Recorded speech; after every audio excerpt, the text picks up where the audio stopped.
Hello everyone, Australian Motorcycle News. My name is Peter Bohm with an update from the MotoGP in Sachsenring. What happened on Sunday? Crashes.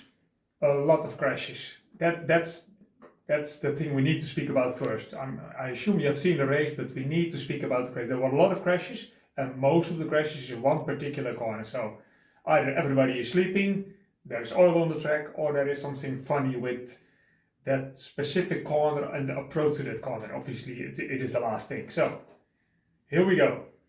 Sachsenring. Very short tight track. And what this flat track map doesn't show is the height differences. And this start-finish straight. And this goes to turn 1. And turn 1 is where all the carnage is done. Where a lot of carbon fiber ended up in the gravel track. Where the marshals had to really do a lot of work. But why? It's not a specific high speed. They enter 300 km per hour, and this is whatever, 65, 70 km per hour. This is not unusual. The really unusual thing is what you don't see on this track map. It's a lot up and down. It's quite a hilly start-finish track. The start of the whole start-finish track is actually from a very low point. It accelerates highly up, then it's sort of flat, and just before they start to brake, the track goes a little bit up, which is beautiful, because if you want to stop a motorbike, it feels a lot more easy and confident when you brake sort of into the tarmac. Think about Austin, think about Red Bull Ring, where in the braking zone the track goes up. That's really easy because you decelerate a lot easier and more effective. So initially they start to brake up when the track goes up, and shortly after that they go over the rise, and then when the real long braking is done, the track falls away from you. It falls away all the time down, and then when you enter the corner itself, specifically more or less at the apex, falls away even more, which is worse than off-camber. So you already can see it coming. That is the main reason. The guys can start to brake very aggressively front and rear immediately, so the thing goes in the tarmac. As soon as they go over the crest, the rear becomes super light, because all the weight is already on the front, and then because you go down, the rear gets even lighter. As soon as the rear is very light, even when they have out the left-right, the leg, right and left to make the balance, the bike easily starts to snap around. So what happens in reality is that they have to fight all the blocking, the locking from the front tire during the braking when the rear is super light. Now that's already a scary thing to do. Then when they start to turn in, if they have a little bit too much speed, it's immediately a disaster, because that corner falls away from you. There is no banking where you can like hang it in. If you make a little mistake, you end up really wide, or you crash. So that's, track-wise, it's already a complicated situation. Tire-wise, it's again a situation. I tell you this, Michelin hates this track. There's only one track they hate more, and that's your track, Phillip Island. These are the two tracks Michelin hates, because it's so difficult for them to make a tire that gives consistently at least enough grip left and right. On this track, the reason is we go, let's start the track. It's a right-hander, left, right, then it's left. You can hear it coming. Shortly, right, which is the waterfall, goes down, left. So this left, a long straight, and then finally a right. When you arrive at turn 1, the right side of the tire is stone cold. They have already a dual compound front tire, where the left is pretty hard because it has to take all the forces from the super long left-handers. But the right side is not only super soft, it also has to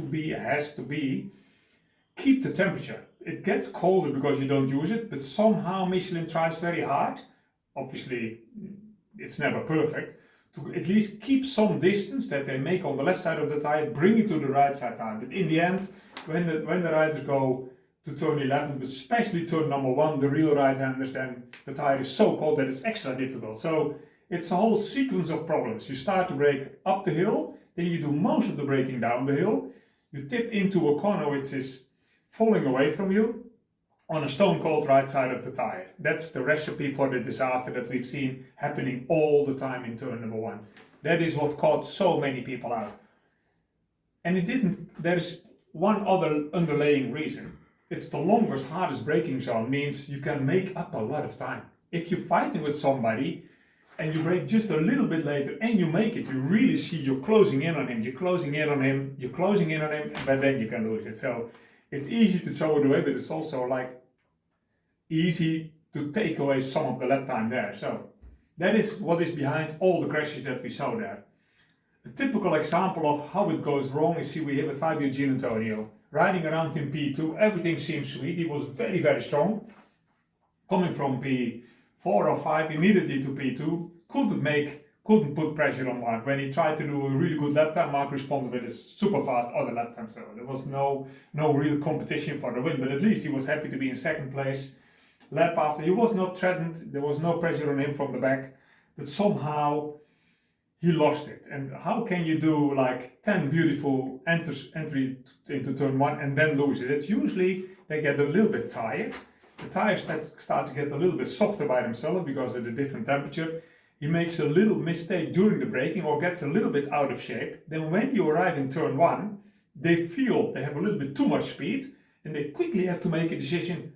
It's a little bit too much, but I still want to make it because I don't want to lose the lap time here. And that's when you can lose it. So we heard from Jack Miller told us twice I lost it nearly in turn 1. On the entry, kept it on my elbow and on my knee because I felt it going. And on the exit when it touched the gas and then it pushed immediately out the front as well. So Jack felt it coming and was in time to react. Fabio Gianantonio is losing it here. That's before you have your knee on the ground. There is no fucking way you're going to lose this front end here. And it's a serious lot of speed he had at that moment still there. So it was cartwheeling through the gravel trap, and that was the end of his situation. So with this I tried to explain why in turn 1 Sachsenring we had all these crashes. And the other guy we have to speak about when it's about Sachsenring is the king of the Sachsenring. Marc Marquez was, I think, already in his 1 to 5 years, and then in his Moto 3 years and in his Moto 2 years. I didn't do Moto 3, he did 1 to 5, he did Moto 2. He was always super fast in Sachsenring. And why is he fast in Sachsenring? Mostly because it's left-handed corners. He always had a very strong feeling on the left-hand side of the corners. But when he's on the banking on the left and when he's deliberately sort of losing the front and the rear, he can always save it. He's very fast with reactions, but somehow he also managed to save it on his knee or on his elbow. So yeah, left-hand corners for him are so really, really natural that he's like unbeatable. And this track has, like I said, left, left, left, left. So he has a super record here. Only started to suffer in the last difficult Honda years. Last year, his first year on the Ducati was fast, but also making mistakes. This year, this is the best Ducati ever. And it shoots him very, very well, so unbeatable. All weekend he was unbeatable. And it was already clear on Friday. Friday we had a dry day, Saturday was wet, and we knew on Friday, Saturday is going to be wet. So what did he do in pre-qualifying on Friday afternoon? He went out only with one soft and then went out again with a medium. He didn't even bother putting another soft tire in. Not because it's like arrogant, but he already had a plan B. He knew, I don't need a new soft tire in the end of Friday because I'm already in Q2. Then I start gathering information with the medium rear tire because Saturday will be wet. I don't have more time to learn how to use the medium rear tire. But Sunday when it's dry, in the race, you need to have the medium. You cannot do the soft in the race. So he already had plan B, like testing the medium. And in case of shit, which can happen actually in Sachsenring quite easily, it's a tight track. The gravel trap in some places very short, so riders that make a huge crash can damage the air fence. Then it's immediately red flag. If there is a red flag, you either have the race stopped or, when it's within a certain limit of the time, you have a restart. If you have a restart, you prefer to have a new tire, specifically a soft, because the new race will be very short. Mark was already thinking about everything on Friday afternoon, realizing I want to have a soft in case the race has a red flag, because Sachsenring this happens often, and I want to test the medium. On Friday we already knew he's fully on top of the game. So yeah, he was the fastest, he won by a mile, and this is easy to say, but last week in Asse, he was winning as well, but he wasn't the fastest, he was the cleverest on Saturday, in Asse, but here he was also by far the fastest. I think he even said in the press conference, I didn't really push. You don't need to say that, but it was honestly, he meant it, I didn't really need to push. So when everything comes together, all the stars are aligned, that's where we are. We have another rider I want to show you. We go here, it's our Jack Miller. Jack did a Jack Miller race. Means he's very good at the start. He makes up quickly a lot of places in the first couple of laps. but he's asking a lot from his tires while doing that, then usually drops a little bit in the second half of the race. That happened as well. He passed every man and his dog, even Fabio Quartararo. I think he was in P5 after a couple of laps, which was really, really good. I mean, Jack loves this place. He did his first MotoGP in the 125. He started in MotoGP in the 125 class 1,000 years ago in Sachsenring. He always loves the place. But in the end, he had a really good start, fell down back a couple of places in total, but not so much. His distance, he lacked not a super long time to the top guy, so he had a decent race result here, which is good. It's very important because we all know what is the situation. At Pramac Yamaha, they have two riders, Miguel Oliveira, Jack Miller, and it's pretty sure at least one of the two has to leave the end of the year. So the two riders are fighting for the same position for next year. Jack does himself a really good favor with good results. And it's also probably the reason he goes to Suzuka to do the 8 hour there. He was testing there last week, because if you please Yamaha by winning the Suzuka, you have more chances to make the next step. The next guy we need to speak about is Pecco Bagnaia. He finished a lousy position Friday, a lousy position on Saturday for the world champion, from the 2 times world champion, not last year's world champion. That's not enough. He gets beaten this year so many times by Marc Marquez, but also by Alex Marquez. And this race, it looked even worse. It looks worse on Friday, it was worse on Saturday. But today in the main race, like often with Pecco, he came back, but he came back to P3, which is the best he can do at the moment. And we all feel sorry for him, but this is top sport and he just doesn't have that extra at the moment. That's it from the MotoGP, but before I stop, we have to speak about Moto3 and Moto2, because there is more Aussies there. Like I told you yesterday, Joel Kelso, starting from 13, he had a very interesting race. Because he finished 6th, and it's Moto3, so it was chaos. But the good thing from Joel Kelso and also from Jacob Roulstone, they were all the time in the top group. You know how it is with Moto3, in big chaos in the beginning, then you get 1 or 2, 3 groups, you have to be in the front group, they're fighting each other, but don't go very, very fast, and then in the last 2 laps it's all hammered down and crazy fast. And both of them came from further back, went to the top group, stayed in the top group. I think Joel was even up to P5 within 4 or 5 when starting the last lap, but then you don't control where you are in Moto3 in the last lap. Everybody's barging into everybody. So decent P6, Joel still holding P4 in the standings, respect. Jacob Roulstone, difficult qualifying from 18, he made it to 8 and he was 3rd fastest lap from the race. So all quite good, and they were all in the group, the leading group from 9 riders that finished within 1 second, so they are there. Moto2 Senna ages. Oh man, he made a jump start.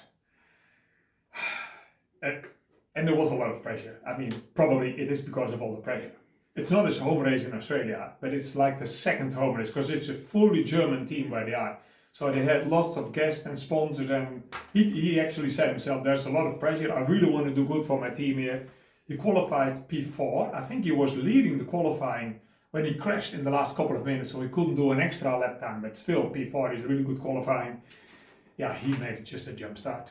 Something made him nervous and he started just a little bit too early, and then he had to do 2 long laps. And I made a note here. He came down after 2 long laps, he was in 21. He still finished 11 and holds P7 in the World Championship standing. It's not so bad. He had some decent lap times there, but basically he threw away a possibility to do top 4, top 5, maybe even top 3. So that's it from today in the Sachsenring. I hope you enjoyed it and hope to speak to you again next week. We have Brno back on the calendar. Thanks for watching.